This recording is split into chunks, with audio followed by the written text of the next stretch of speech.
And that is the brand new 2012 Honda Civic Si. This is the 9th generation Honda Civic, and this is their new Si high performance model. And notably important about this car is a new 2.4 liter 4-cylinder engine. Basically the same engine used in the TSX. It's got a lot more torque, a little bit more horsepower.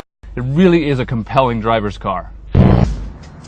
Because we know that anybody who's interested in buying a new Si would be interested in all the nitty-gritty specs. So let's have it. This is the 2.4 liter engine. It makes 201 horsepower, which is exactly 4 horsepower more than the old model, but it does that at 7,000 RPM, which is 800 RPM lower. But the real improvement is torque. We're talking about a 22% increase in torque. Now, you never get 22% increase in power in pretty much any vehicle, so that's an impressive number all on its own. But the power comes on, the full torque, as opposed to being at 6,900 RPM like it used to be, it's now at just 4,300 RPM. So it's a much more usable car, and we really felt it when driving the autocross earlier in second gear. You've always got the power going. Style-wise, the coupe is more of a departure from the previous generation than the sedan is. It sort of looks longer and sleeker, which is nice in some respects, but in other respects it kind of looks a bit sort of toned down, a bit more feminine than in the past.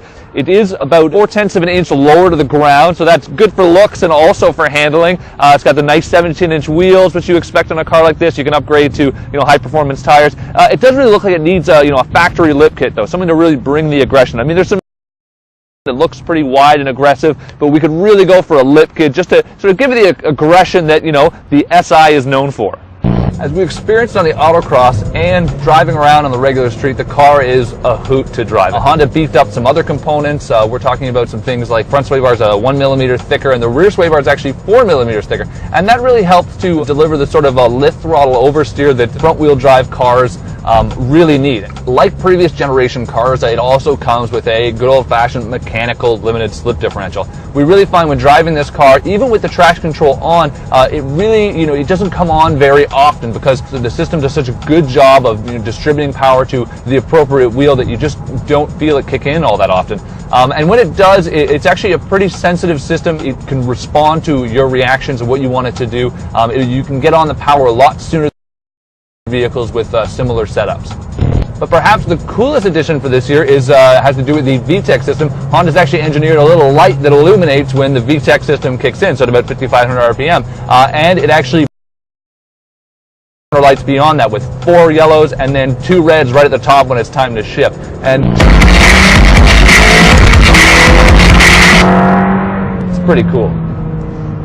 As much fun as the Si is, it's not perfect. And, there are a couple of problems. We already talked about how the style can maybe use to be a bit more aggressive to really match the car's character, especially its target audience, which is going to be young males and always has been. Along with that, we could always use more horsepower. I mean, the increases they gave the car, the torque is great, but even just for bragging rights, we'd like, 220, maybe 230 horsepower. That would really sort of get people going. Apart from that, we could really go for a bit more aggression, a louder exhaust note, and particularly the air intake. It's got some sound, but we could always go for more. What we really love about the car is essentially the packaging as a whole. I mean, it's a lot of fun vehicle. It's a dynamic driver's car.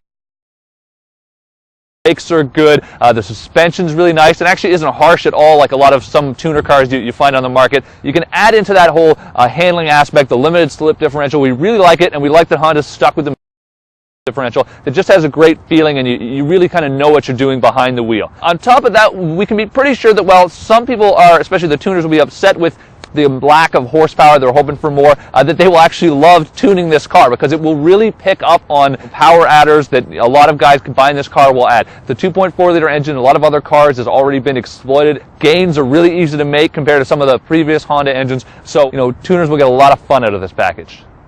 True, the new Si is not a dramatic step forward for the brand or the car, but it's really because the 9th generation car in general is an evolution of what we've been seeing in the past, and that's because they really were such solid vehicles to begin with.